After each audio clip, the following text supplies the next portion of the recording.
sana patuloy lang yung pag-ungkat ng information. And it gets more interesting, Mark, dahil nga sa Tuesday ay nakatakdang tumestigo ang Puno Maestrado. Yes, you have something to say, Xiao. May kinonfirm lang ako tungkol sa history ng Ombudsman. Nahiya naman akong hindi sagutin. So, meron na kasing nagwaran sa isip ko. Yes, na-confirm ko na post-EDSA, this is a product of yung mga changes ng post-EDSA, nagkaroon ng ombudsman noong 1988 dito sa Pilipinas. Si Conrado Vasquez yun, si Aniano Desierto yung sumunod 1995 and so on. No? And yun nga, para rin kasi meron tayong sinasabi kanina, bakit hindi siya korte, fiscal siya. Kasi may korte tayo for public officials. Ito yung Sandigan Bayan. So may Sandigan Bayan tayo. Yung ombudsman, the official name in Filipino, is Tanod Bayan.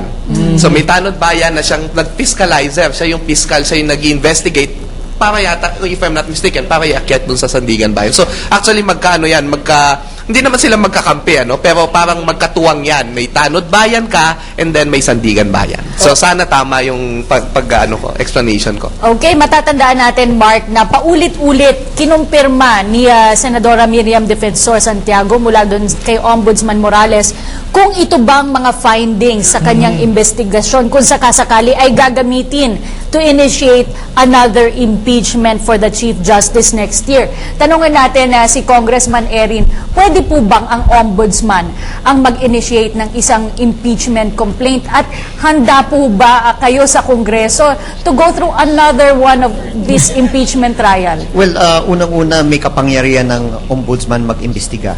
No? At pagkatapos ng kanyang investigasyon, kung ang personalidad na inimbestiga ay impeachable officer, ang gagawin po ng Ombudsman, i-forward niya yung findings po niya or whatever information she had received during the investigation to the House of Representatives to decide whether they will initiate impeachment proceedings against the impeachable officer.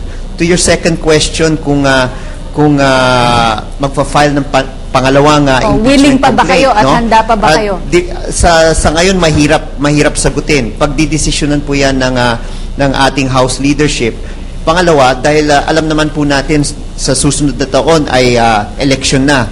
So importante yung 1-year prescriptive period kasi ay matatapos po December 12 or December 13, and then after that wala na session.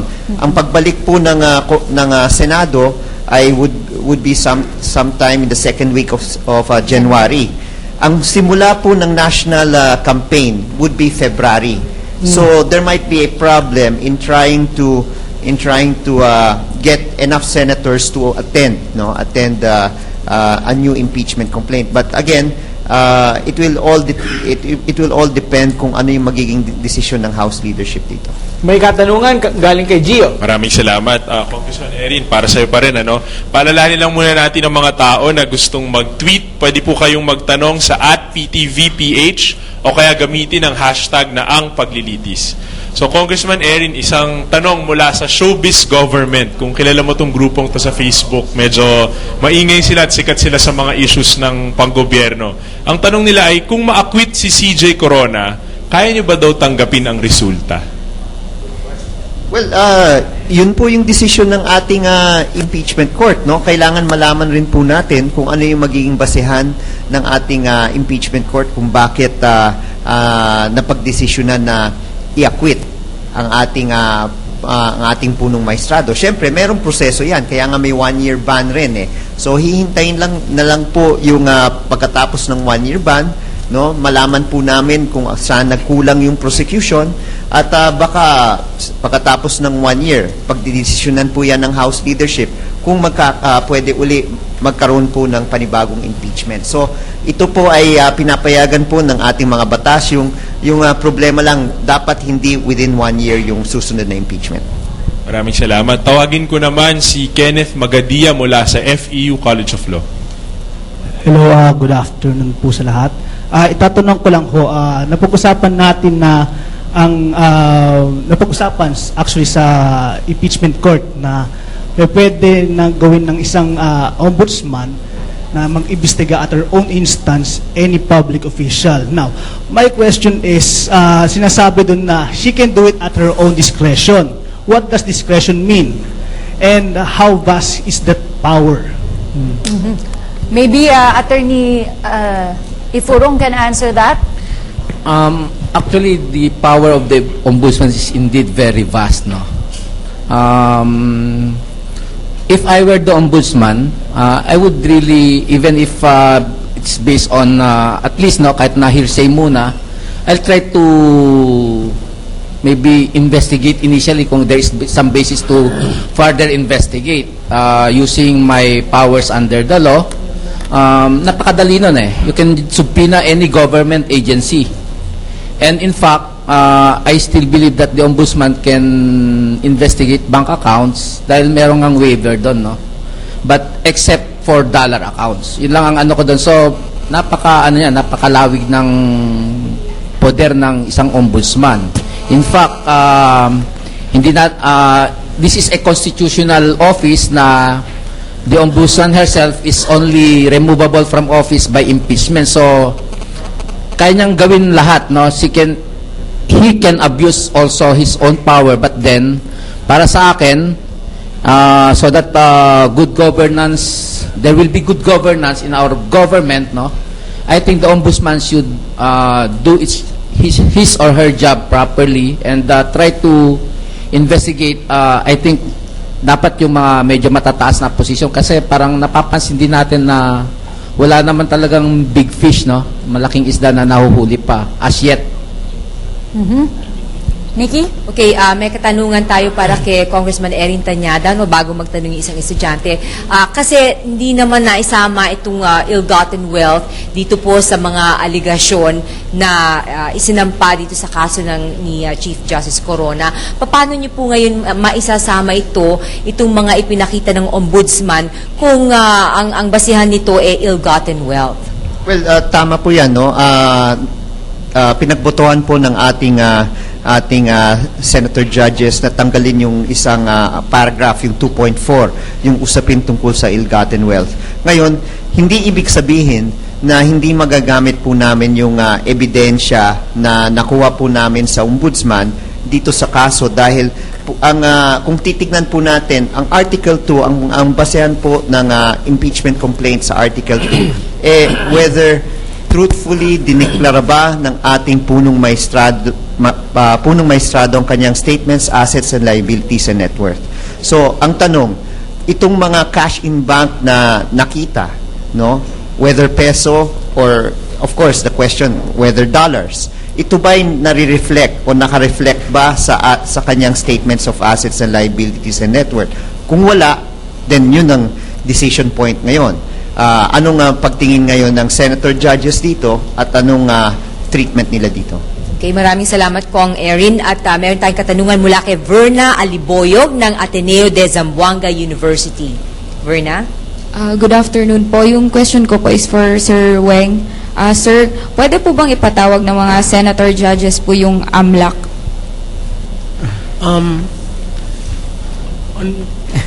Pwede daw bang ipatawag ng mga senator judges yung AMLAC?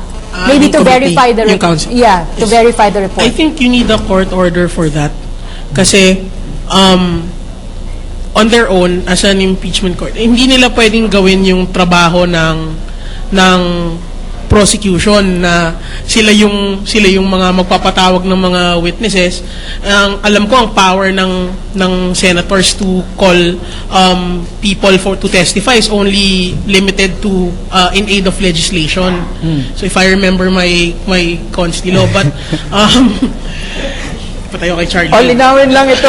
Okay. Attorney Trixie to come to the rescue. Pasensya na si Weng is still a law student. Attorney Trixie, spokesperson pa IBP. Spokesperson ng IBP. Okay. Attorney Trixie. Okay, pwede bang ipatawag? Hindi. In the context of the impeachment trial, hindi. Kailangan is one or the other party itatawag sila as witness. So, in the case, for example, ng depensa, pwede silang mag-request before sila nag-commit na yung akusado na lang papresente nila, no? Pwede nila sanang i-request yung subpoena issuing from the Senate, isang representante dun sa AMLAC para mag-verify dun sa information. Ang tanong ngayon is bakit hindi? Alam na ni Congressman Erin yan. Okay. Alright. Bakit nga ba hindi? Oo, ipagpapatuloy natin ang ating talakayan sa pagbabalik po ng Ampaglilitis.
worship. Be part of the celebration of the Holy Eucharist, the Taripakun Healing Mass.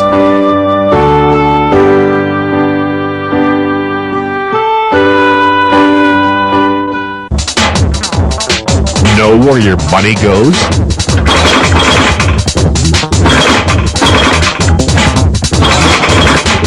Hear it from the experts, Elizabeth Lee and Tony Lopez. Don't let it go down the drain. Watch Biz News. GSIS member ka ba? At may mga katanungan ukol sa GSIS loans, members information, claims and benefits? Pues, yan at higit pa, bibigyang linaw. Tutok na sa GSIS Members Hour.